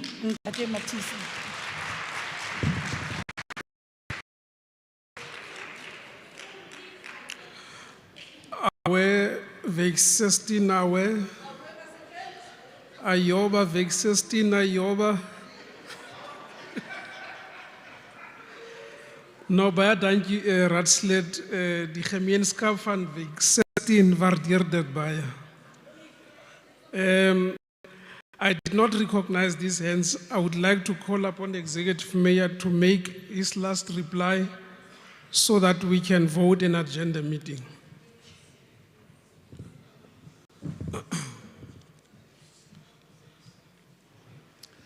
No, Speaker, let me not really take much of the council's time. Safe to say, Redipali, you know, when you were still in the ANC, your politics were so clean. You could interpret processes quite scientifically. I can understand why, but they say sometimes it does escape, you know. When you were there, you were very sharp. I don't know what happened. You know, you can't compare an Avis car to an ownership. A rented car to a belonging. You must belong, not be rented. Then I can understand the demography. So please get your facts right. You can't really try and make a comparison of bananas with apples, please. It's not fair. Executive Mayor, let me take this point of order. I thought there were no point of orders for today. Thank you. Councillor Lotreed. Yeah, thank you very much. Speaker, in the interest of, we like the fact that there's debate, but it must be even-handed. You cannot allow people to continue on one side of the political segment to just keep on talking lies. You know, you were accusing people that they don't take notes and that they don't listen to the mayor and other speakers. The problem is they don't say one thing worthy of taking down and one word of truth. and it saddens this house. You make the rest of us irrelevant, and this is an ANC show with sour people because they got nailed.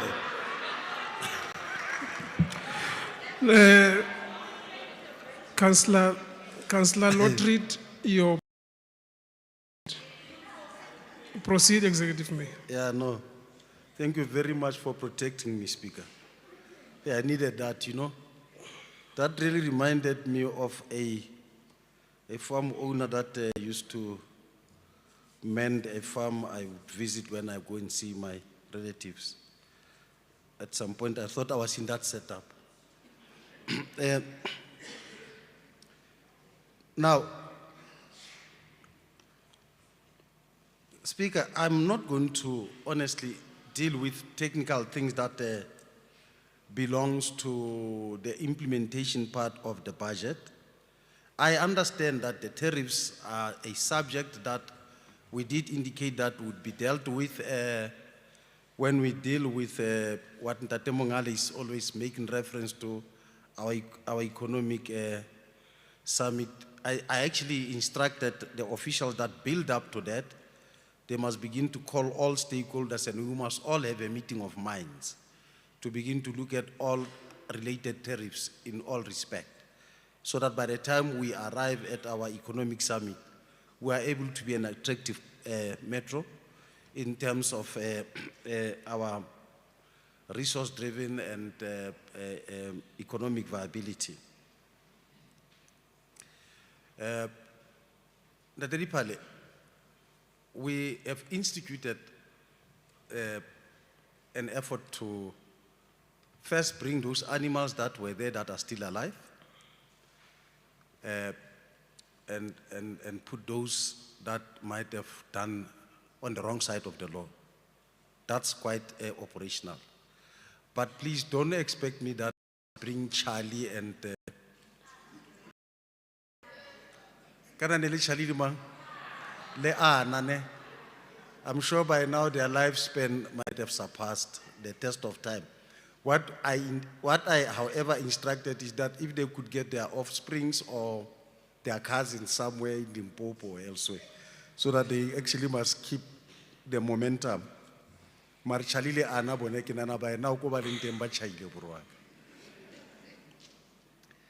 The infrastructure of Tabanchu is what we are looking at quite, not only Tabanchu. Remember, Tabanchu used to get free money from apartheid. Mangope used to have free money from apartheid. Facts must be put on record. So Tabanchu was built on free money and other homelands, logically. Now, when democracy crept in, the resources had to be spread across all divide when necessarily the money was taken from. The people in various townships were paying money. The Bantu stand were sustained that way by apartheid. Now, the reality is we can't leave the people of Tabanchu asunder. We must go attend to them. So we must work very hard to make sure that the budget we drive do attend. Unfortunately, it would not attend to the entire infrastructure as it was put there out of free money. So our history must not be lost as we deal with these issues. We must remember that. That is why some of the buildings in Tabanchu are a dinosaur, because they had so much money from Mangope that he was getting from apartheid for free. He did not even know what to do with it and started building dinosaurs. So we must redirect those buildings to benefit the people of Tabanchu. You've got a point. We must redirect those resources to begin to benefit our people. The issue of Ntate Mongale of woodlands, if left to be as is, it will set a precedent for the entire country. What is unfortunate is that we inherited the case at its ultimate end when judgment was thrown before our face, exploding like, exploded before us. So we have applied for leave to appeal, which we got. So we are going back to court with the people of those that purported the case in Woodland, back to court so that the court must give a judgment that would actually address the role that must be played by the municipality and the role that must be played by those that must pay their services. So it's back in court. We are going back to court. If we leave it hanging, it will set a precedent for settlements such as Woodland across the country, and that will be a bad precedent that we should allow to ensue. So I hope you do understand me. It must be decided upon by a court of law, but the leave we actually were able to be granted by the court. Now, Speaker, I must say it has been not jolly, but necessarily a process that would say we have come in front of communities, we have tabled our budget, we are now going back to see to the implementation of this budget. We would invite those that would see us maybe going astray on some of the votes that we would have put before them to from time to time speak up, alert us to some of the things that may require an immediate attendance. There is this issue of water leakages. I think we're actually at 60, we went to 41%. We have gone quite drastically down, and we are now training plumbers to make sure that such losses of water, which amongst others is as a result of old infrastructure, that it must be attended to. We're working very hard to realize that. But Mami, there's no pathway, it's park road. Or they call it park road or padweg. No. We're helping. You see, you know, when you rent people from outside the city, it works that way. Now, I'm trying to get it right. It's park road or padweg? Pathway, I don't know it. No, please, man, be disciplined. It doesn't work that way. What I'm trying to, Mr. Dipare, help is to say, you see, I did not understand you. So that's why I was worried. Thank you. Thank you very much, councillors. I think this brings us to the end of the debate. May I now draw your attention to Rule 13 of our Standing Rules and Orders, because I want to divide the House through a vote. 2 items were presented here. Let me now draw your attention to page 7. There are 3 recommendations there. The first recommendation: Council approves the reviewed integrated development plan for 2024-25. Second recommendation: Council approves the below mentioned sector plans for 2024-25, annexures as key components of the IDP, annexure A up to R. Recommendation 3, that Council knows that the approved IDP and sectoral plans for 2024-25 will be submitted to both the Departments of Treasury and COGTA and further be published on the municipal website.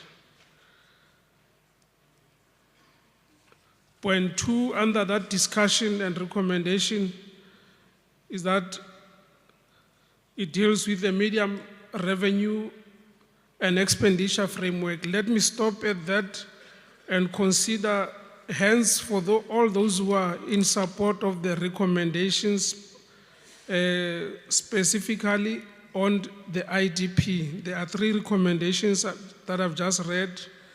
May I see hands of those who are in favor of those recommendations as tabled before this House?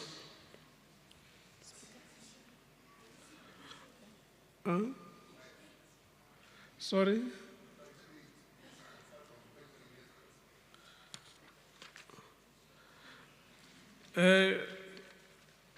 Ungadlulisa umic apha.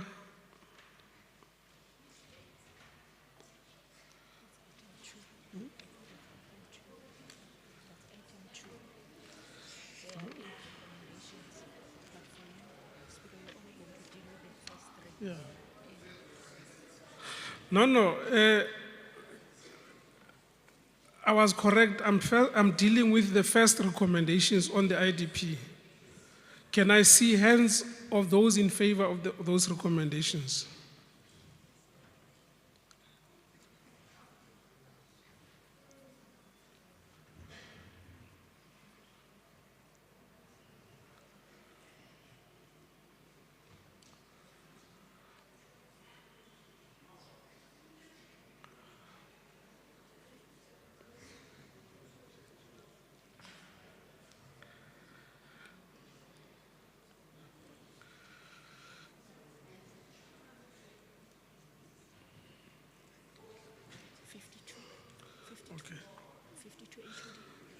Thank you. Those against?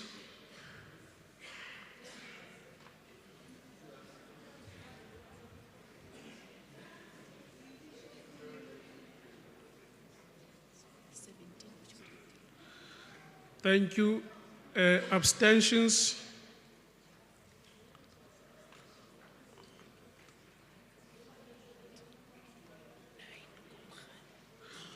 Thank you.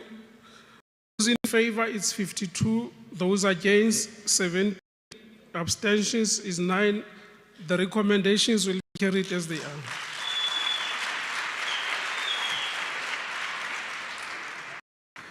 May I now proceed to point 2 of our recommendations, specifically on medium-term revenue and expenditure framework 2024-25 and 2026-27. Sub-item B, it deals with the annexure on CAPEX. That booklet is attached. Subsection C, it deals with budget-related policies. Section D, general tariffs from point 1 until point 5, until point 4, point 5 which deals with the energy plan and other related matters to St. Lake. May I now bring your attention to the following recommendations. The recommendations are listed on page 8 until page 9. That Council approve the following: A, budget financial performance, revenue and expenditure by standard classification, which is table A2. B, budget financial performance, revenue and expenditure by municipal vote, which is table A3. C, budget financial performance, revenue by source and expenditure by type, table A4. D, multi-year and single-year capital appropriations by municipal vote and standard classification and associated funding by source, table A5. Point 2, that the consolidated financial position, cash flow, cash backed, reserves, stroke accumulated surplus, asset management and basic service delivery targets be that includes Mangaung Municipality and St. Lake be noted, and that St. Lake stand alone consolidated but as stated on 7 and 8 below. 4, that the Council of Mangaung Metropolitan Municipality acting in of the Local Government Municipal Systems Act tables the following tariffs for approval and implementation with effect from the 1st of July 2024. Supply, the first one, supply of electricity. Secondly, property rates. Third, sewage fees. 4, refuse removal fees. 5, supply of water. Bullet 5, that the consolidated general tariffs as set out in the tariffs booklet for 2024-25 financial year be adopted for implementation with effect from the 1st July 2024. Bullet 6, that in terms of section 21 subsection B, Roman figure 2, BB of the Municipal Finance Management Act, Act 56 of 2003, that the budget-related policies, including any amendments, be approved. That bullet 7, that the Council should note that the entity's budgeted financial position has been amended on the consolidation to reflect the current shareholder loan agreement. 8, that the St. Lake's budget submissions for the period 2024-25 to 2026-27 be approved as set out below, subject to the limitations of point 7 as mentioned above.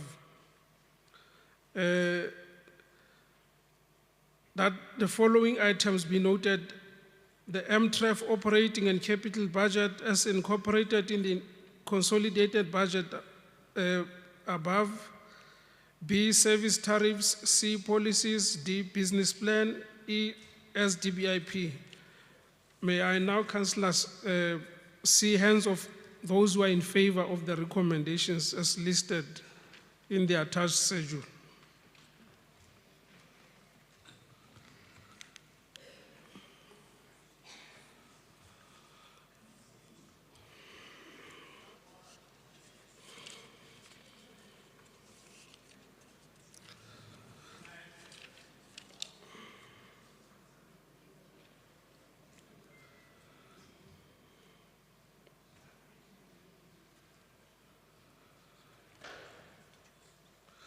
Thank you.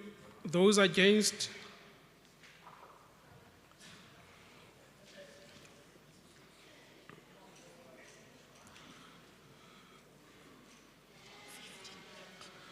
Thank you. Abstentions?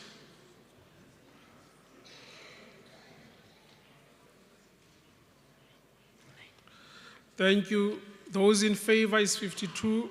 Those against is 15. Abstentions 9. The recommendations will therefore be carried as they are.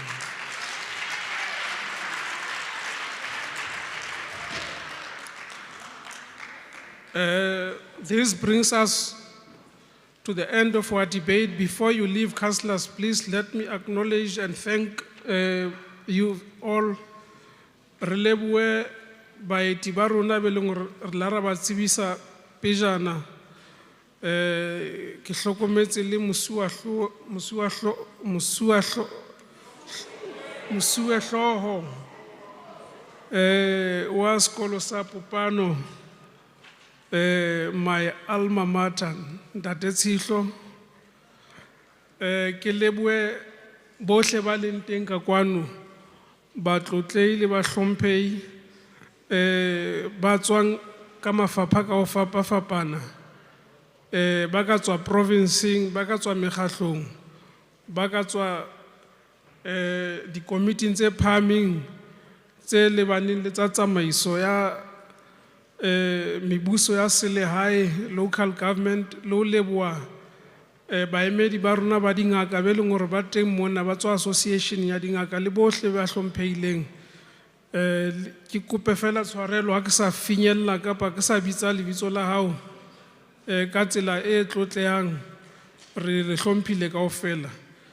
Ladies and gentlemen, councillors, today your engagements were very candid, measured, but very cautious. I don't know what was at stake. Things are happening throughout the country. Number 3 is no longer number 3. There's a new entry. But all I can say is that official announcements will be made on the 2nd of June, which is Monday. For now, sit back and enjoy the hard work that was given to the election. I just want to announce that lunch will be served at Floret Hall. Thank you very much. The council sitting stands adjourned. Councillor Sibula.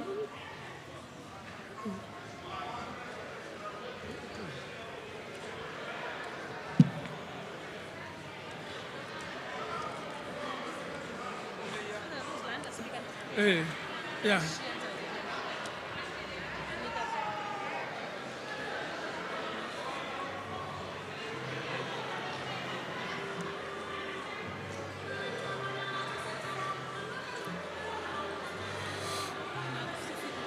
Oh.